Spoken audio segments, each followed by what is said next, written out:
Humans have always lived in a world with abundance of pipe dreams, expectations which do not bear fruit, ends which are unforeseen, and consequences of which nobody thought anything about. Uh, Regarding Pakistan, the only two pipe dreams which came to fruition were the creation of Pakistan itself and Pakistan becoming a nuclear power. Pakistan could not achieve the pipe dream of a welfare state. It could not achieve or even try to achieve a pipe dream of an Islamic state, and it could not achieve, very importantly, the pipe dream of a prosperous state in which most of the people are cared for and have sufficient funds to maintain their family. This basically means that there has been abundance of pipe dreams. There have been people like Bhutto with Roti Kapda Makan. There have been General Zia, who tried his best for an Islamic state but didn't succeed in it, and had colleagues who were not interested in it. And then there was the Benazir era, and that was complete pipe dream. And during Mr. Sharif's era, there is one thing which did happen, which was not in our pipe dream, which was the resurgence of private enterprise in Pakistan, which has since then driven the economy of the country. A recent pipe dream was that if the Taliban, who are mostly Pashtuns, if they take over Afghanistan, they might help us in settling our issues in the Waziristan and these type of areas, former tribal areas, and lead to less insurgency and so on. This last pipe dream already has some opposition, and there are people who are pointing out that these types of agreements, there have been numerous agreements, SWAT agreement, Shakai agreement, and so on, other agreements which have been broken.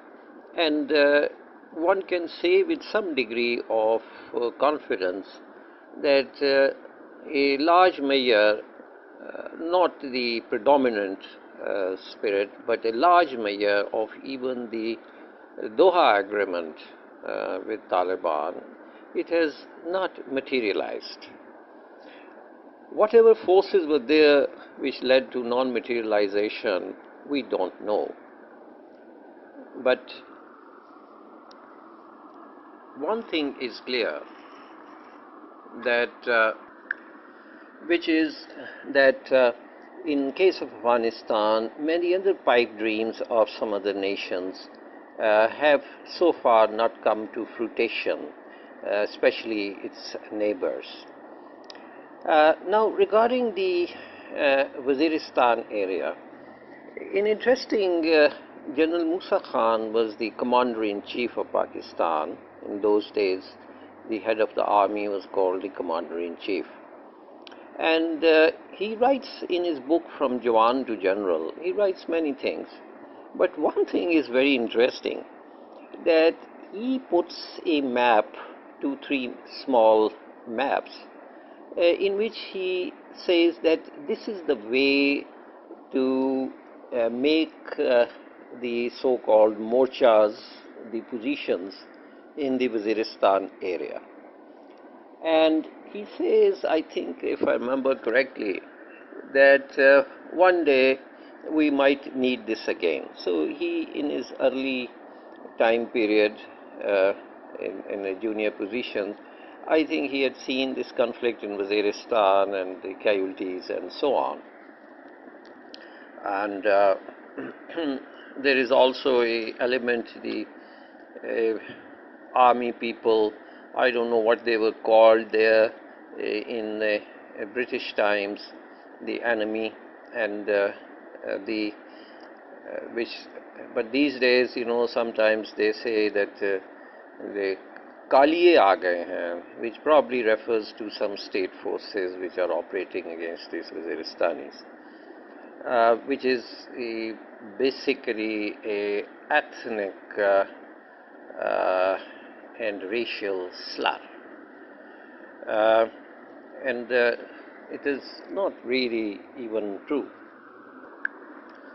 It is very hard to believe that big powers like China, like India, neighboring Iran, uh, and Soviet and Russia uh, would have allowed the last bastion, Kabul, to fall to the Taliban, even if the NATO forces would have uh, pulled out uh, and did not resist, if they really wanted to. After all, to basically prevent the takeover of one small circumscribed area, city somewhere else, I think it is within the military power of all these neighbors individually also. And it appears that all of them had entered into negotiations with the Taliban beforehand, and they allowed them to come in. Now, what it in fact means is that the Taliban regime must have made certain promises, whether the promises of Mullah Brother, who was seen to be very active in the negotiation issue and seems to be on the uh, uh, absent side or less visible side, or if he is around, uh, uh, uh, they will have to fulfill these demands of these neighbors. There's no way landlocked country like Afghanistan can totally ignore Russia, totally ignore Iran, totally ignore Pakistan, totally uh, ignore China. Even they were 10 times as uh, uh, imbued with valor than they have. So it is basically not possible. They cannot run that country without the cooperation of all the various forces, and especially when the Pashtun majority in Afghanistan, from which mostly Taliban come, is not overwhelming. It's a some majority. It's not a overwhelming majority. Now, we are clearly seeing that the Taliban regime is having cash problems, it is having food problems, and it doesn't seem to even having a problem of international representation and recognition, and this problem appears to be quite serious actually. In spite of the fact that the agreement, Doha Agreement, was done during the Republican regime of Mr. Trump, and it was basically executed by the Biden regime of the Democrats.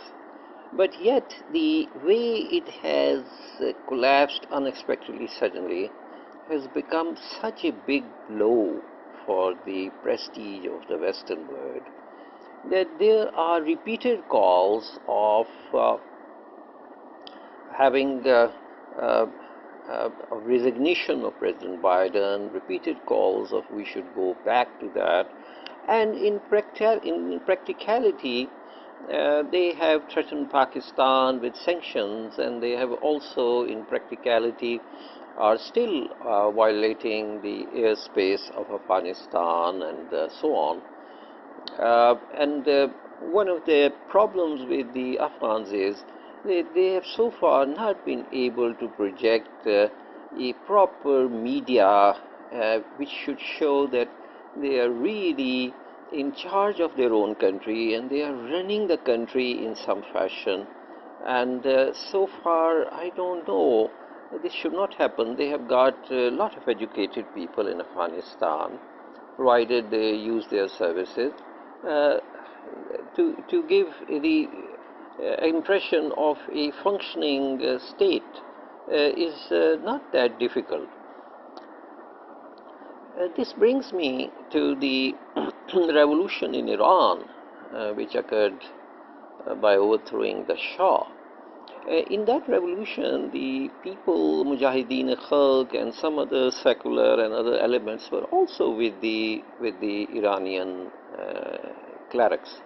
And in the beginning, there was an impression that Iran is going to have a non-royal type, family type of system, which would be somewhat pluralistic and overwhelming Islamic, but pluralistic. And later on, I think many of those people were really, whether they went by themselves or they were tried to be used by the foreign powers, leading to tension. But anyway, these educated and so on, these types of people, which could have served Iran, had to leave the country. And we are also seeing similar type of thing in Afghanistan. Now, what should be the foreign policy of Pakistan towards Afghanistan? One of the problems is that this is not 1994, 5, 6, where somebody from the Pakistan side, seeing that there is so much bombardment going on in Kabul, and this would give rise, already giving rise to refugees, and there were so many Kabilis, and the Kabilis were not, they were basically opposed to Pakistan, and they were against Gulbuddin Hikmatyar, the Pashtun faction, and yet they were allowed to settle in Islamabad, capital of Pakistan, in great number, even though they were not the faction Pakistan was supposed to support. Some people even say that the Taliban idea must have got support of somebody who would be interested in bringing down the Hikmatyar or the Pashtun element in Afghanistan by creating two rival forces, hoping that this would give stability to Afghanistan in terms of secularism, of Dr. Najibullah and whatever socialism, whatever that monkey business was.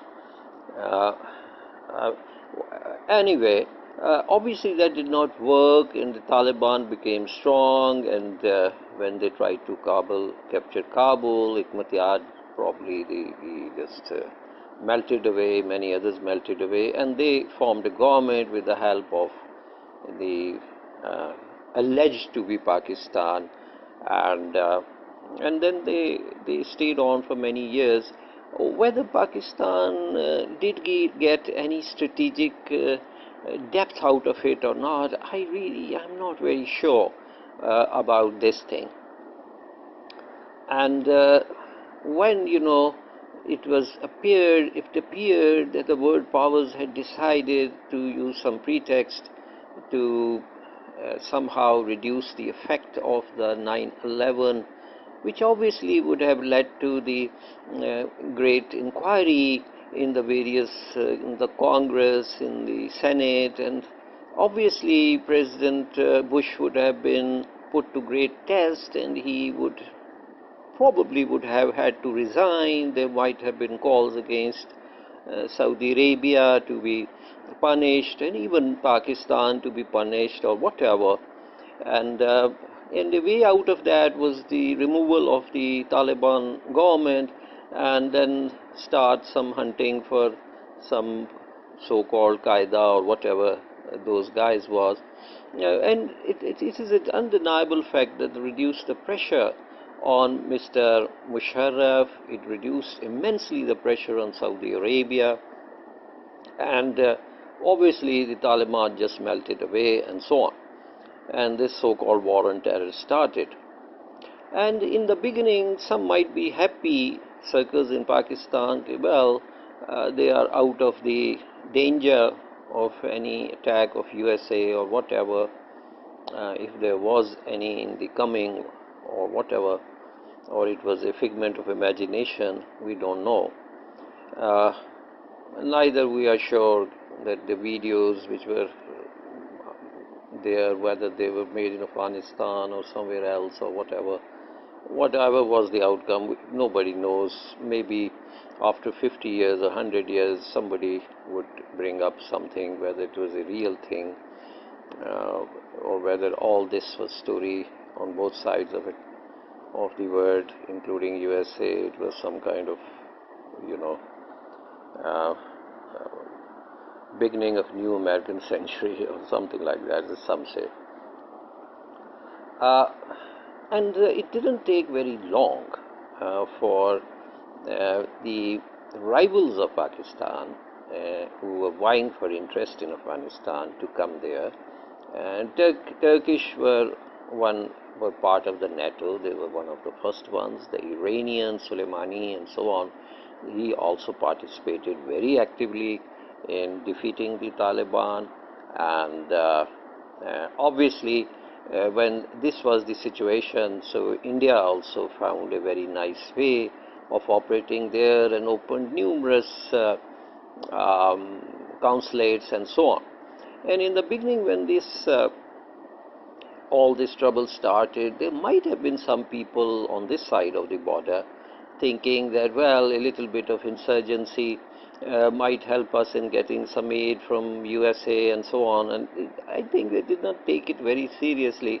And only when it became very serious that they understood the problem, that what have they done. So, and it was not before Mr. Rahil Sharif, who had this obviously a family history of 2 Nishane-Haidars, the highest award in their family, and his readiness to even, reported readiness to even accept martyrdom for himself also. And then was a politician, Nawaz Sharif, who made sure that there is sufficient funding for these types of operation, and hoping perhaps that this would be a good thing to keep the restless army busy and also improve law and order, and both things worked.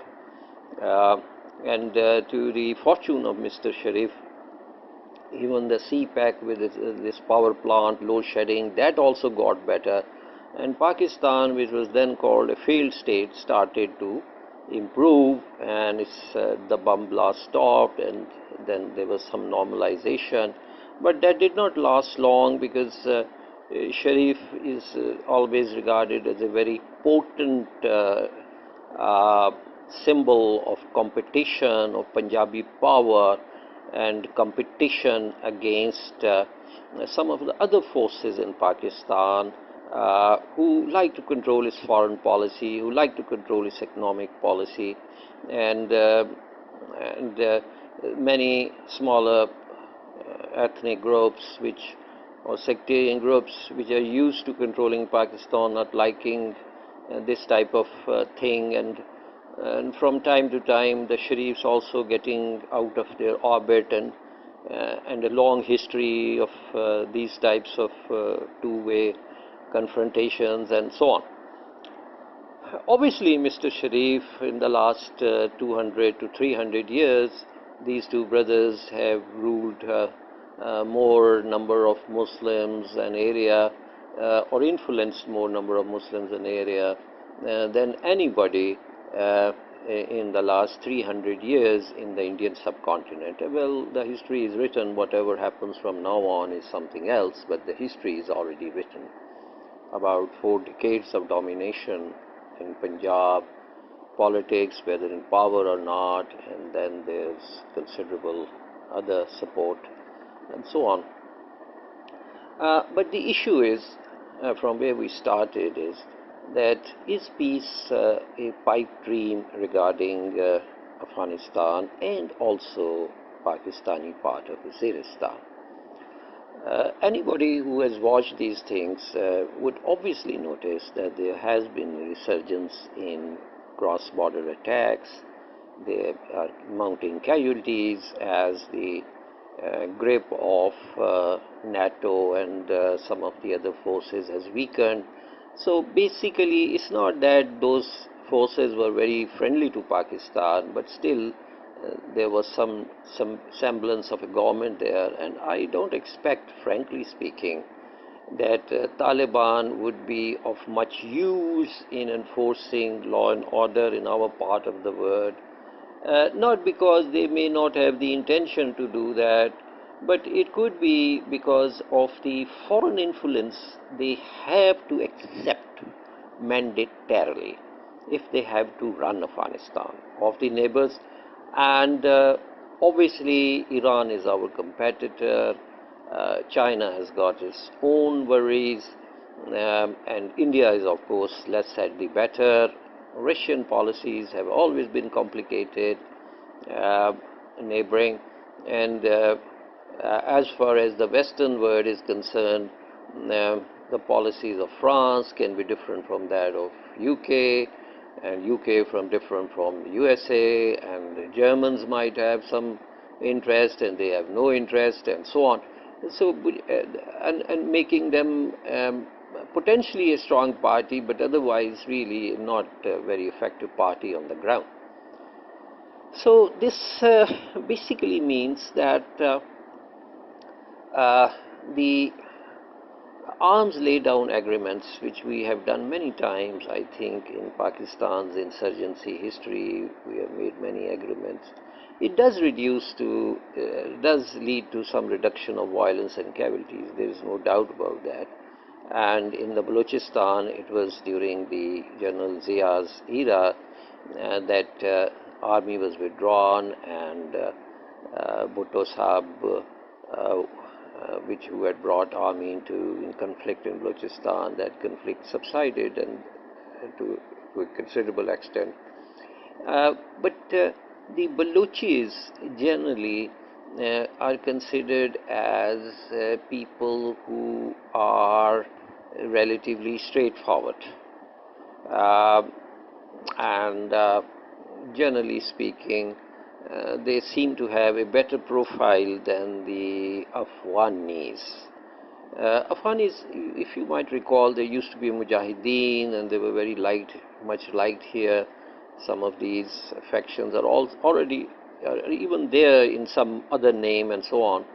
And they went to Makkah, and they signed an agreement there, and Saudis used to take a lot of interest. And that agreement, the moment they arrived back, they start fighting with each other once again, even though that was on oath. Basically, the problem in Afghanistan, as the Western generals have put it, it is basically not yet coalesced into a state. It doesn't work as a state, it works as individuals, tribes, and regional interests, and so on. And obviously, Afghanistan was not really a state before a separate, really distinct entity before the rule of Ahmad Shah Abdali.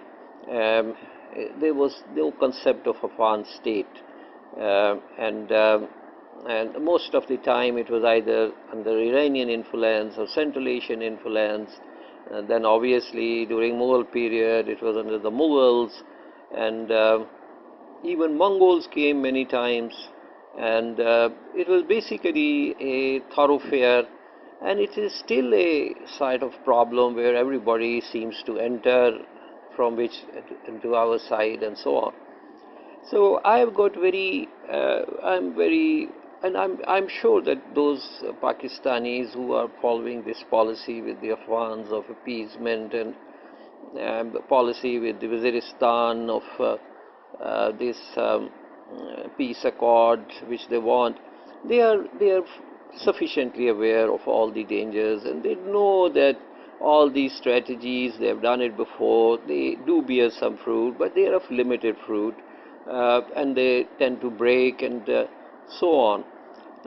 So one should say that only one word, that God help Afghanistan, and God should also help us, and bring some normality into Afghanistan, and also bring some normality into Pakistan. Obviously, Pakistan cannot go on wasting its funds and filling various demands of regimes in the world or groups in the world uh, which are not liked by us and nobody wants to fund them. And obviously the revenues which come from Punjab or Sindh, are they enough for having a very large military presence on both sides of the borders, east and west? These are very fundamental questions, and I don't think that the economy of the issue of the military presences and the fate of the large empires in the past because of economic issues have been fully discussed. So the danger to Pakistan, in my view, it does not lie in these small insurgent groups. Pakistan is strong enough to take care of them. The danger lies in the economic problem, which is persistent in the western side on this type of border, Afghan border, which has led to a lot of bleeding of resources from Punjab and Sindh, the main taxpayer things, and this is endless thing, and you cannot even object to smuggling, you cannot object to a lot of people just settling in Pakistan in millions and millions and so on.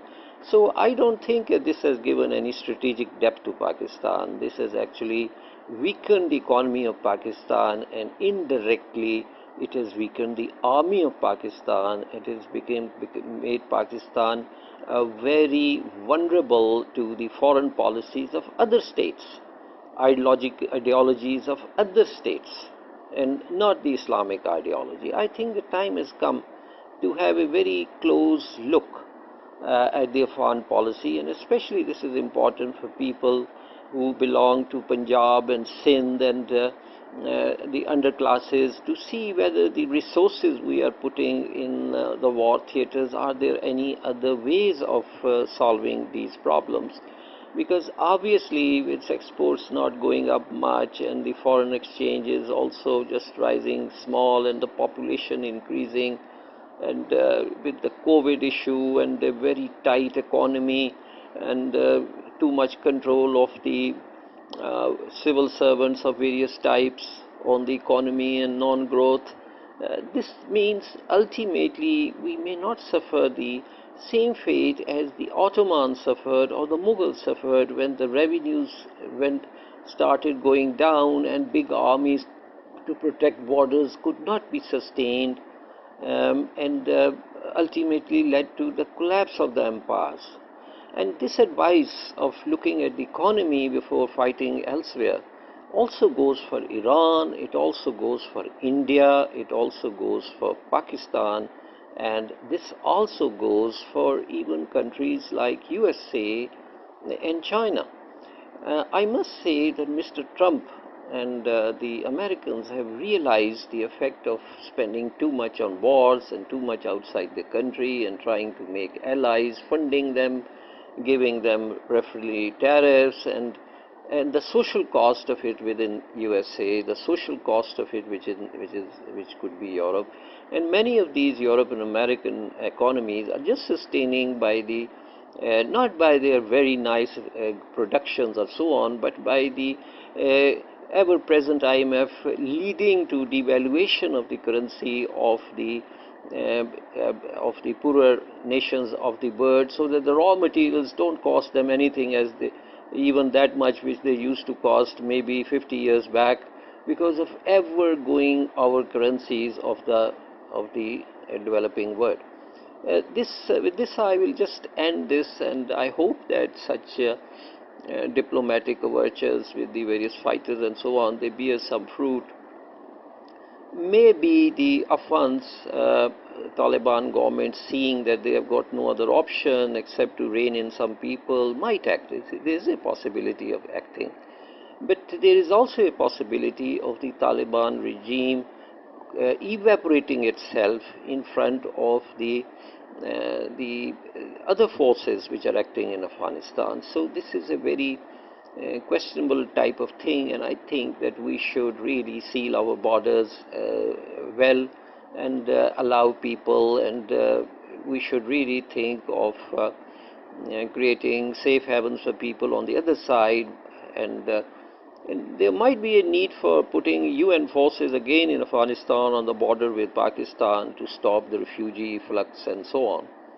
But let's say there are people who say that division of Afghanistan into 2-3 parts to satisfy the buffer areas near China and the border near Pakistan or Iran or so on might help. That would obviously not be according to UN Charter of dividing a country, but the possibility of division of Afghanistan is very much on the table, and very likely if the Taliban are not able to control the country. With this, I end this, and let's see what happens. And I and you are all waiting. Thank you for your patience.